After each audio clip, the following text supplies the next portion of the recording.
भैया ये champions trophy जो है ना, ये कई सारे खिलाड़ियों को लेकर एक तरीके से रिटायरमेंट का अड्डा बन गई है। जैसे चैंपियंस ट्रॉफी खत्म हुई है, कई सारे खिलाड़ियों ने फटाफट फटाफट, ऐसा लग रहा था जैसे पहले लिखकर बैठे थे कि भैया हमें रिटायरमेंट लेना है। मुशफिकुर रहीम ने रिटायरमेंट ले लिया, बांग्लादेश के हैं वनडे से, और उसके बाद में स्टीव स्मिथ जैसे दिग्गज ने ले लिया, क्योंकि भैया मतलब ये हार बर्दाश्त नहीं हुई स्टीव स्मिथ को, क्योंकि टीम इंडिया ने ऐसा लपेटा कि स्टीव स्मिथ को बड़ी बेइज्जती महसूस हुई होगी कि यार ये वो टीम है जिसको हमने नॉकआउट में पिछले 2 सालों में लगातार मात दी है, और इस टीम ने हमें पेल दिया। तो भैया मतलब स्टीव स्मिथ रिटायरमेंट ले लिया।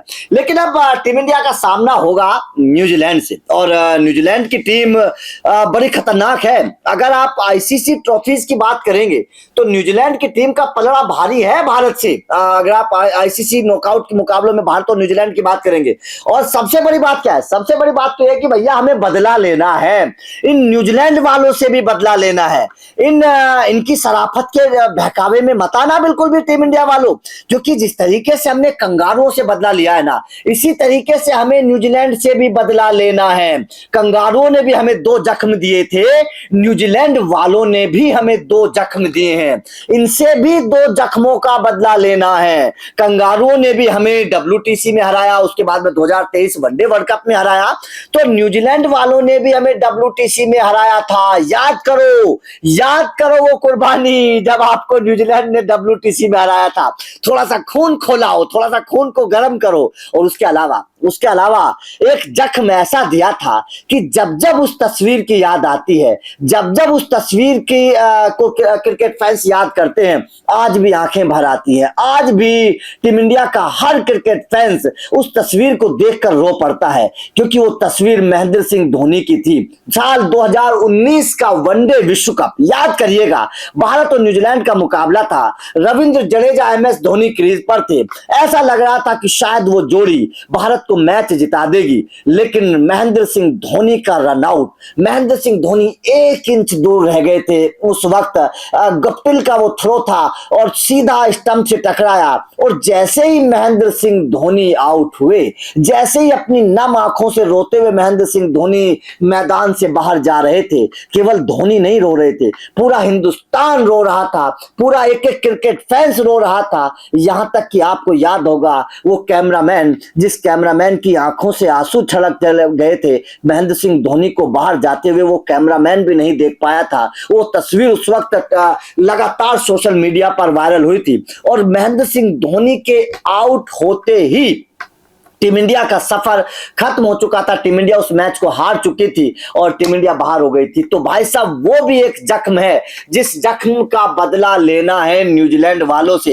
ये चुपचाप रहते हैं, ये कुछ बोलते नहीं है, ये बड़ा अच्छा जेस्चर दिखाते हैं, लेकिन ये चुपचाप मार देते हैं। इनसे बचकर रहना है, क्योंकि ये टीम बड़ी खतरनाक खेल रही है। आप सचिन रविंद्र की बात करिए, लगातार शतक पर शतक लगाता जा रहा है। आप केन विलियमसन की बात करिए, हमेशा भारत के खिलाफ बड़ा खतरनाक खेलता है। तो जाहिर तौर पर मैं एक बात बता रहा हूं, मिचेल सेंटनर है, इसे पता है किस तरीके से भारतीय कंडीशंस में, दुबई की कंडीशंस में रन बनाने और विकेट चटकाने, जिस तरीके से खतरनाक अंदाज में नजर आ रहा है। हेनरी हमेशा भारत के खिलाफ खतरनाक होता है। तो ये मैं केवल एक खिलाड़ी की बात नहीं कर रहा हूं।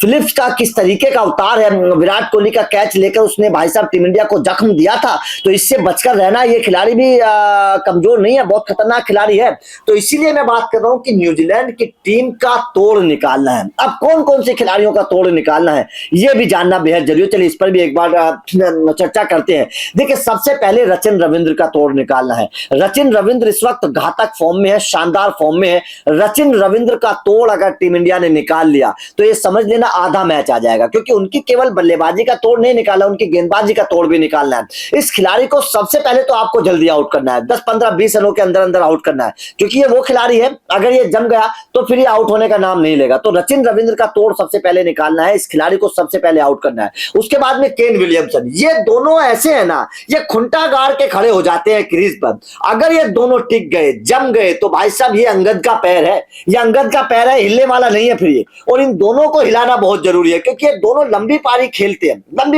एक बार जम जाते हैं तो फिर मैच को आखिर तक ले जाते हैं, और ये इनकी खासियत है। और जो खिलाड़ी मैच को आखिर तक ले जाता है वो खिलाड़ी फिर मैच को जिताने की ताकत रखता है। सकता है। तो इन दोनों का तोड़ सबसे पहले निकालो, इन दोनों का तोड़ अगर निकाल लिया तो सब कुछ बढ़िया है। उसके बाद में फिलिप्स भाई साहब खतरनाक फॉर्म में है, बहुत घातक फॉर्म में है, मतलब लगातार निचले क्रम पर आकर जो मैच फिनिश कर रहा है, जो 10 15 20 गेंदों पर जो 40 45 रन बना रहा है, ये बड़ा खतरनाक है। ये फिलिप्स का तोड़ जरूर निकालना पड़ेगा, क्योंकि फिलिप्स केवल बल्लेबाजी में जख्म नहीं दे सकता है, फिलिप्स फील्डिंग के तौर पर भी बड़ा खतरनाक है। तो फिलिप्स का और गेंदबाजी तो कर ही रहा है, तो जाहिर तौर पर फिलिप्स का तोड़ भी टीम इंडिया को निकालना पड़ेगा। अगर फिलिप्स का तोड़ भी नहीं निकाला गया तो भाई साहब ये आखिर में आकर जो ताबड़तोड़ अंदाज में बल्लेबाजी कर रहा है ना, ये बड़ा खतरनाक हो जाएगा। ये इस बल्लेबाज का तोड़ जरूर निकालना पड़ेगा। उसके बाद में जो चौथा खिलाड़ी है जिसकी मैं चर्चा करना चाहता हूं, वो खिलाड़ी है भाई साहब सेंटनर।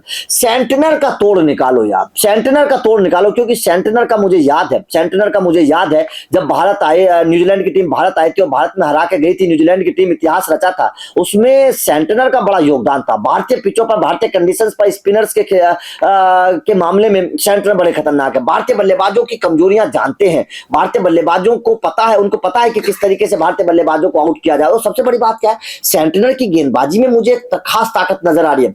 गेंद को छोड़ रहे हैं, हवा दे रहे हैं, रफ्तार बिल्कुल नहीं दे रहे हैं। उनको छक्का लगाना उतना आसान नहीं है जितना बाकी स्पिनर्स के लिए है, क्योंकि रफ्तार है ही नहीं, तो बल्लेबाज को एफर्ट लगाना पड़ेगा। बल्लेबाज एफर्ट लगाने के लिए जाता है तो वहां पर फिर बल्लेबाज की टाइमिंग चूक हो जाती है, तेज मारने के चक्कर में जाता है। तो सेंटनर को मारना उतना आसान है नहीं। सेंटनर के खिलाफ एक प्लान बनाना पड़ेगा, सिंगल डबल, बीच में कोई लूज गेंद आ गई तो बाउंड्री लगाकर सेंटनर के ओवर निकालने पड़ेंगे। सेंटनर को आप अटैक मत करिए, सेंटनर को अटैक करने के लिए जाएंगे तो हो सकता है कि टीम इंडिया को भारी पड़ जाए सेंटनर को अटैक करना। तो सेंटनर को अटैक करने के बारे में बिल्कुल मत सोचिएगा, सेंटनर को अटैक करना शायद आपको भारी पड़ सकता है। उसके बाद में मैट हेनरी, ये हेनरी जो है ना, इसका रिकॉर्ड भारत के खिलाफ कुछ अच्छा है, इसका रिकॉर्ड भारत के खिलाफ बहुत अच्छा परफॉर्मेंस ये करता है, विकेट चटकाता है हेनरी जो है। तो इस हालांकि चोटिल हो गया है, कंधा टूट गया है, पता नहीं है, टीम इंडिया के लिहाज से बड़ी अच्छी खबर है कि कंधा जो है वो चोटिल है, जख्मी है। अब जख्मी कंधे से क्या भारत को जख्मी कर पाएगा हेनरी, ये देखने वाली बात होगी, क्योंकि हेनरी की गेंदबाजी भी बड़ी खतरनाक। हालांकि काइल जेमिसन आ गया, ये लंबा कद का यार पता नहीं कहां से आ गया है गेंदबाज। तो ये लंबे कद का गेंदबाज जो है भाई साहब, ये भी भारत को लंबा कर सकता है, लेटम पेट कर सकता है। तो इससे भी बचकर रहना है, क्योंकि काइल जेमिसन भी जो उछाल मतलब वाला गेंदबाज होता है ना, वहां पर भारतीय बल्लेबाज कभी कभी फंस जाते हैं। जिन गेंदबाजों के पास उछाल और रफ्तार, क्योंकि इसके पास उछाल और रफ्तार दोनों है, वहां पर कहीं ना कहीं श्रेयस अय्यर जैसे खिलाड़ी, विराट कोहली को हमने आउट होते देखा है, रोहित शर्मा भी फंस जाते हैं। कभी कभी इस तरीके के खिलाड़ी, शुभमन गिल को भी मैंने ऐसे फंसते देखा है, उछाल वाले और रफ्तार वाले गेंदबाज के खिलाफ। तो ऐसे में खिलाड़ी जो है वो फंस जाते हैं, भारतीय खिलाड़ी कुछ ऐसे गेंदबाजों के खिलाफ फंस जाते हैं। तो यहाँ पर टीम इंडिया को भाई साहब इन खिलाड़ियों का तोड़ निकालना पड़ेगा। और सबसे बड़ी बात क्या है कि कंगारुओं की तरह इन किवियों से भी भाई साहब, कैपे कंगारू और कैपे किवी, दोनों कैपे आते हैं, और कैसे भाई साहब इनको कबूतर बनाना, इनको सबक सिखाना, ये मैं बता रहा हूं। जिस तरीके से कंगारुओं का कबूतर बनाया ना, उसी तरीके से इन किवियों का भी कबूतर बनाना, इनको उड़ा देना है, ये मैं बता रहा हूं। क्योंकि अगर किवियों के खिलाफ प्लान नहीं बनाया गया तो पिछले 2-3 साल के, आप 3-4 साल के आंकड़े निकाल कर देखिए, न्यूजीलैंड की टीम फाइनल में बड़ी खतरनाक हो जाती है। फाइनल में न्यूजीलैंड के खिलाड़ी एक अलग तरीके से खेलते हैं, उनका अप्रोच अलग हो जाता है, फाइनल को तो बिल्कुल अलग तरीके से खेल रहे हैं। और पिछले अगर 4-5 साल को आप उठाकर देखेंगे तो न्यूजीलैंड ने कई सारे फाइनल खेले हैं। आप वनडे विश्व कप की बात करिए, WTC की बात करिए, न्यूजीलैंड की टीम बहुत बेहतर नजर आ रही है। फाइनल मुकाबलों में एक अलग अप्रोच के साथ वो मैदान पर आते हैं, एक अलग माइंडसेट के साथ मैदान पर आते हैं, जैसे कभी ऑस्ट्रेलिया आया करती थी। तो न्यूजीलैंड को सबसे पहले तो अगर मैदान पर मात देनी है तो उनकी अप्रोच को मात देना पड़ेगा, उनके माइंडसेट को मात देना पड़ेगा, उनकी रणनीति को मात देना पड़ेगा। अगर आप वहां पर हावी हो गए तो न्यूजीलैंड को मात दे देंगे, वरना ये टीम बड़ी खतरनाक है। इस टीम के पास बल्लेबाजी भी अच्छी है, गेंदबाजी भी अच्छी है, और ये टीम भारत को जख्म दे भी चुकी है। तो इसलिए टीम इंडिया वालों को सावधान रहना पड़ेगा। तो आपका क्या मानना है, आपके हिसाब से न्यूजीलैंड के कौन सा खिलाड़ी सबसे खतरनाक है जिसका तोड़ निकालना पड़ेगा? कमेंट करके बताइएगा। वीडियो अच्छी लगी हो तो लाइक और शेयर जरूर करिए, चैनल को सब्सक्राइब करिए, अपडेट मिलते रहेंगे। Thank you very much.